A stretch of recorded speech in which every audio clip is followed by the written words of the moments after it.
Hey guys, and welcome in to a stand-up open mic comedy routine. Now, you're looking at me and thinking, what the hell are you doing? And I don't literally know. I've been told that I'm quite funny in terms of telling stories. In terms of stand-up comedy, I don't really think I'd be very good because audiences scare the living crap out of me, and I don't really want that to happen. So, yes. Alright, so, I'm Eleanor Clark. I'm 22 years old, and that's all you need to know about me, because otherwise it'd be a bit creepy. So yeah, I'm told I sound American. I don't know why, because American, it doesn't sound very American, it just sounds kind of British. Because I come from a place called Bath, where everyone talks like, "Oh, hello, do you want a cup of tea with that?" And right next to us is a place called Bristol, which is where all the farmers live at. Yeehaw! You know, kind of not a piece of weed sticking out of the mouth. Yeah, one of those. Yeah, that's right next to Bath. I've never understood the kind of cultural difference there is between two perfectly aligned counties or cities. So yeah, American. Being called American is quite weird because I've only ever been there once, and it was the best and weirdest experience of my life, and I want to kind of go into that and explain why, because I've never been on a plane in my life until that point, and the furthest I'd ever been was Wales, and you know, there's some nice fields, there's some sheep, and they talk a different language. That's all you're getting. There's some nice castles as well if you ever want to go there. But yeah, America was kind of different. It was like this big epic journey that I was going to go on, and it was an 8-hour flight plus another hour for the extra flight. So that was kind of a worry immediately, because I don't want to be sat down for 9 hours. Yes, fair enough, I do that at home playing on the PlayStation, but I don't particularly want to be sat down there for 9 hours in a thing that's, you know, 30,000 feet in the air. So, yeah, that was a slightly daunting, you know, idea. So, yes, didn't want that to really happen. But anyway, the 8 hours went okay. Actually, I'm actually quite a good flyer. I don't understand how, and I don't really know why, but I just kind of sat there while the plane was doing this, so I was like, oh, that's alright. There was a lady sat there. She was, I don't know what she was, to be honest. She was either Australian, Austrian, German, or British. I don't know. She constantly was changing. I was being told different things by other people of what she was. And I was like, so, where are you from? Nothing! I didn't get anything from her. She would just go blank on me. I don't know who she was, but she helped me. So thank you, random Austrian, Australian, German, British lady, because you really helped me out. She showed me where to go and what to do when I got off the plane. Because of course, you got to realise you have your luggage on the plane, right? You get your luggage, you hand it in at Gatwick, right? It then gets delivered to your next airport, which was Charlotte in this case, in North Carolina. So we get to Charlotte, North Carolina, and on our little screens on our TVs in the plane, before we land in Charlotte, this CGI kind of thing starts up, and it's like, oh, what's this? Oh, this is quite interesting. It's like, it's showing you where to go in the airport. It doesn't help when it's in bird's eye view, because I don't see from bird's eye view. I don't walk around like this going, oh, there, yes, I meant to go this way. It's like they're directing you like they do on the plane. Yes, you have this here. X is here, X is... No! That's not how it works! So, they were showing me where to go and what to do, right? So you have your baggage. You're meant to collect your baggage and then hand it in again for the next flight. It doesn't make any sense. Why can't they just do that themselves? If they know it's being directed to Greensboro, North Carolina, why can't they just go, there you go, and pass it straight over to the people that need it? Because they did, no, you may say that I'm just saying that because, I know, I'm lazy or whatever, but they did that on their way back, so I don't understand why they needed me to do their job. That's what I was paying my £400 for on the flight. So this diagram was ridiculous. You have to literally get off the plane, walk down all these corridors, and then get to your bags, put them on a conveyor belt, follow them round, take them off the conveyor belt, put them somewhere else, take them then, and then put them somewhere. Who designed airports? I don't know. It's right. Okay. So yeah, if you need help. If this is the first ever time you're going to be going on a plane, you need help, because otherwise you're screwed. You do not know what to do, and I'm not. Yeah. I'm going to go again, but I'm not going to have to worry about that as much, because I hopefully will remember it all. But that's not even the first part. The first part you have to get through, of course, is customs, and you have to get through the dreaded line of all these people who are sat there in in U.S. police marshal uniform. They're very, very strict and stern people, and they ID you and they let you go through with your passport, and they look at every little detail. And I was stood in this line for what must have been about 20 minutes, half an hour. And it was daunting, it really was. I mean, you had like kind of the line of people that kind of, there was like multiple different aisles you could go down into. And I was stood in this line for about, as I said, 20 minutes. And it was this really strict, stubborn, moustache, sunglasses. I could have sworn he was wearing sunglasses. US kind of like cop, and he was kind of the stereotype, very stern and quite sarcastic. So I walked up to him, and he took my passport and then looked at me, and I went, because what else am I going to do? Give him a wave? I don't know. I don't know what you're supposed to do. I just stood there. I was just like, yeah, that's me. Otherwise I wouldn't have it. Didn't steal it now, did I? I didn't say that, did I? Damn it. So yeah. So we went, he was looking at it, he looked back at me, and, is this you? Yeah. What do you do? What do I do? Oh, nothing, to be honest. No, there's nothing really. Nothing? No. No, I just go down the cop every now and again. I don't really do much. I really should get a job. And that's literally what I said to him. Completely blank-faced he was. I was trying to make a joke. By saying, I'm going down to the co-op, he didn't understand because they don't have the cooperative there. If you don't know what the cooperative is, it's a food shop. Yeah, so he wouldn't, I was trying to lighten the mood. I was trying to make him joke. I was trying to make him laugh. Nothing.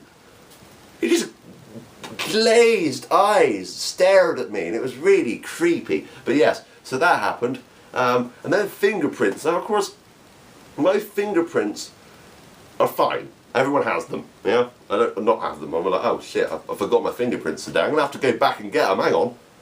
You don't do that. So you have fingerprints on you at all times. Part of the human nature, I think. And on that day, I had a cut along my finger. And I was thinking, oh God, what if that messes up the fingerprint scanner? What if they need my fingerprint? Because look, I'm pretty sure this is the first time I've ever needed to give a fingerprint.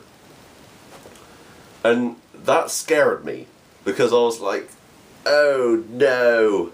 If that's the first fingerprint they're going to get of me is a line down my thumb, then absolutely fantastic. And every time I ever go out again trying to use my fingerprint, it's going to be like, no, that's not you. Sorry, you have to have a line down your thumb. I don't know how it works. I scanned it through, was crapping myself for no reason. It's not as scary as it makes it out to be. It's kind of a daunting experience when you're there, but when you actually get through it, it's just like, oh, well, that was nothing. I got through. I told him why I was there. So we're at Charlotte, and we get across to the line we have to go through to the next area for your plane. And the next area for the plane is kind of like a separate, it's kind of like blocked off, and it's kind of separate for like the next flights and that kind of thing. And I walked in there, and there was this lady who joined me for some reason. She was on the plane with me, not the Austrian British German lady. No, she was just some other random lady who was on the plane that I ended up talking to, and basically she got me a coat. How cool is that? And she left the fiver, the $5 bill. I didn't know if it was a $5 bill. Did they do $5 bills? I know they do dollar bills. But yeah, she left $5 worth of bill on the table as a tip. I wouldn't do that. If you went to London and did that, it would be nicked instantly. You'd be gone. You'd just be like, oh, there that goes. Yeah, it wouldn't even hit the table. But apparently in Charlotte, North Carolina, no one steals. So if you're looking for no crime, then that's the place to go. So we went up there, had a drink, and then it was the time that I'd been dreading. It was the time where I had to go through the metal scanner, and it was time to get through the gate. And I swore I hadn't done this until this point. Maybe I did, maybe I think I had, but it wasn't as nearly as tense. And that's why I completely forgot about it. The one in England is nothing compared to the one in America, because of course America's on high alert since 2001. There's a lot of stuff going on there, and the security is very, very high. And fair enough, it should be. You know, people can take anything on a plane. So we got up to the gates and started to go through one at a time. And then this American woman came up to me and asked me to take off my shoes and my belt and everything else. I was like, all right, ask me out for a drink first, surely, you know. I don't know why she wanted me to do that, but she did. So I took them all off. I stopped at the trousers, of course. I don't want to take those off as well. Almost did. Because no one said to stop. They don't actually say anything. They just go, take it off. Alright, okay, here we go. No, you see, you need to mention something like that, because I've heard bad things about the TSA. I don't know if they're true, but I'm willing to bet they are at some point. Yeah, so we got through to that point, and I put everything up onto this conveyor belt. It was all in this big plastic box. I had so much crap. It was crazy. I had this iPad and a big kind of messenger bag, and inside was an iPad, a load of wires, and just like headphones and charger cables, and there was a few other small. I think there was a laptop in there as well. And my big gigantic heavy boots on, which I took those off because they had steel toe gaps inside. And I also had like the belt and yeah, other small things like a coat as well. And I was wearing this big long coat going through, so I was wearing a big long black coat. So I stepped through. It didn't go off. I was like, oh, okay, thank God. That was the thing I was worrying about. I thought they'd find some kind of like metal in my brain or something that I didn't know about. But no, I was absolutely fine. So I walked through and turned around to the you know, conveyor belt that comes through the exit. So stood there, waiting.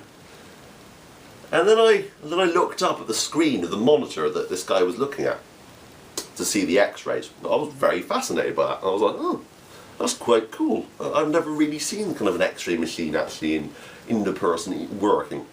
So I was looking at this thing, and there was one other guy next to me who was finishing off packing the rest of his stuff up and just about to go.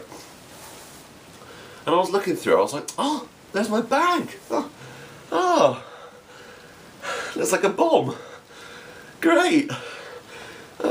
So I'm not kidding. This thing literally looked like a bomb. I've not seen anything that looked less like a bomb.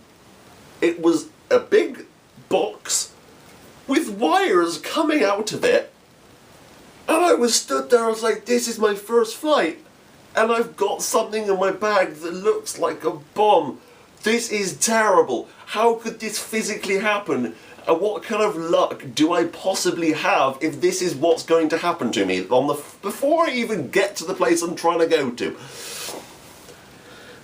So there is this bag coming through, and I'm like, so I'm looking at them. I'm like, oh God, please don't notice. It's not a bomb.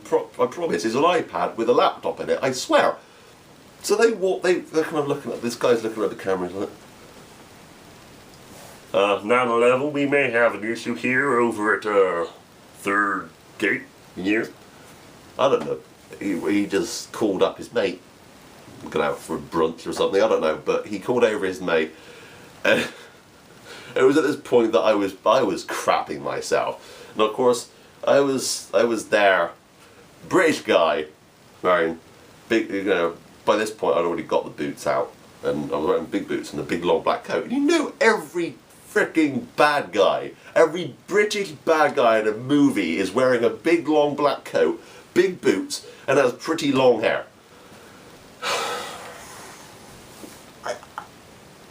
I don't know what my luck was that day, and I really hate myself for the luck I did have. So this guy starts to walk over. He's like, and I'm like, look in his eyes, the sternness and the kind of determination on his eyes is crazy. And I'm like, oh God, here he comes. So I'm trying to put my boot on, my other boot, because I only had one boot on, so I was just like this the whole time. Yeah, I was just stood there at the terminal, like that. But no, I was trying to put my other boot on. So you can imagine me stood there with this big long black coat, hopping, trying to get another shoe on when he's walking over to me. So I'm like, hi, how's it going? It's extremely tiring actually doing this, but yes, so I was stood there doing that, trying to get my shoe on to run basically. I was going to leg it, I was going to fucking boot it the opposite direction, because I knew that if he got me in that room, he'd stick something at my bum that I would never forget. So, I'm stood there, or hopping there, of course. And the other guy next to me, and this guy is completely innocent. I've already seen what was in his stuff. I'm nosy. I looked at his x-ray, right? I know what's in his bag. It was just a banana and some chocolate or something. I don't bloody know. It wasn't anything important. And that bag that came up on the monitor was definitely mine. So he walks over, looks, and he glares. He glares with these kind of piercing eyes. And then walks straight past me and then goes up to the other guy and goes, "Sir, would you like to come with us, please?" Yes! Oh, I found my boot. Just trying to put it on. You know, I had a little celebration. I felt freaking terrible for the guy, the poor bastard who had to go into that room with them. I don't know what happened, and I feel so bad. And I don't understand how they couldn't work it out. It was my bag because it looked the same. But yeah, so that was my first experience in the United States. And the last bit I want to tell you about today is the point of getting to Greensboro from Charlotte. I've basically been told there was a small hour, 45 minute to an hour flight to get to Greensboro, North Carolina. And I was, fair enough, so I looked out the window and I could see the plane. It was like a small little Charger. It wasn't very big. It was one of those small kind of, not a Cessna. No, I'm not going in a Cessna. But yeah, it was one of those small kind of like passenger jets. And I was like looking at it, okay, that's cool. Sat down, all these US people, I'm guessing, because it's, of course it's the US I'm in, but they're like these southerner, really southerner, kind of like teenagers. And I was sat next to them, I was thinking, you know, they're not chavs, because of course over in the States that doesn't exist. Chavs don't exist. What are these people? I couldn't place them. How can I have, there's grades and there's kind of different positions you put people in England. You know, you have chavs and you have upper class and middle class and lower class and you know, that kind of thing. These guys I couldn't place. So that was already a weird thing for me. So we had them and they were just talking crap. They were swearing and being quite boisterous. I was like, shut up, I'm on holiday. I don't want you. You know, you could have a kid in the plane right in front of me. He's crying all the time, but yours bad. Shut up. So we ended up getting called up to the plane. And they're like, we're sorry for any inconvenience, but the plane needs to be defrosted. Excuse me? Defrosted? Defrosted. Yes, sir. That's correct. We need to hairdryer the plane. They needed to literally hairdryer the plane. They had gigantic turbo hairdryers outside, and they were giving the plane a blow dry. I mean, what? So apparently it was so cold, and they'd left this plane obviously there for about 3 weeks, because it was literally covered in ice. And I was thinking, great, so we're just going to fall out of the sky then. We're just a giant ice cube, you know. So why would you design a plane so that it can freeze like that? Why would you even let anyone go in it? So they were there. We were sat in this plane for about an hour. And I was late. I was really late to meet my friends, the Freemans. And I was like, no, God, no. And I looked at my phone and I was like, I can't ring anyone. There's no signal. I'm in a different country. That explains it, duh. You know, so I was like, well, I need some way of getting in contact with someone. And right next to me, there's this really big kind of like oil baroness, or, you know, whatever they're called, the oil baron, that kind of type. You imagine the kind of the southerner, kind of like Dallas style cowboy. And I'm not kidding, he literally was, and that freaking incredible. You know, so he was sat there, cowboy kind of like coat and shirt, and I was like, wow, it's like I'm literally in Dallas. So he turns around, looks at me, and looks back. He's on the phone, he's got his BlackBerry, of course, you know, he's obviously got a business going. So he's like, oh yes, I'll have it done by about Thursday, alright then, yeah. And then he puts down the phone. I leaned over and said, excuse me sir, hello, yes, could I possibly borrow your phone? Oh yes there, British guy. I was like, oh thank you. So because British people, they get anything they want, because they're all polite. You know, we're lovely abroad, apart from, you know, Tenerife and anywhere else that has like Ibiza. We're jackasses over there. But in America, we get our ass kicked, so we're kind of quiet. So this guy passes me, his phone, his BlackBerry. I'm like, oh god, typing in it, bring up. Alright, I'm going to be a little bit late. Stuck in a place, being air dried. You know? So I tell him about the perm we just had, and he then says, oh, that's fine. Sean's absolutely fine with it. And then I take the phone away from here, and of course I've been worrying, I've been stressing out to no end about what's going to happen. And I look at the phone, and it's sweaty. It's literally dripping. Literally dripping. Oh my god. And I don't know what went through my brain. You would think, oh, let me just lift up my shirt, give it a quick wipe, you know? No. I just went, here you go. What am I doing? Why would I do that? Why would I just hand a person back a swimming pool, you know? I looked over him, and he was just staring. You know, his look on his face was priceless. I really wish I'd had a camera at that point. So just gotta go, oh, yeah, that's fine. Thanks for the phone, buddy. Yeah, you know. So there we have it. My trip to the States. There's more where that came from. But if you'd like to see more, then comment down below. And be sure to do more videos like this. I hope it was okay. This of course isn't edited, and I hope it's recorded okay. And I hope I'm in shot. Yeah, I suppose I am. But if you want to see more of this, then comment down below. But until next time, that's me, out.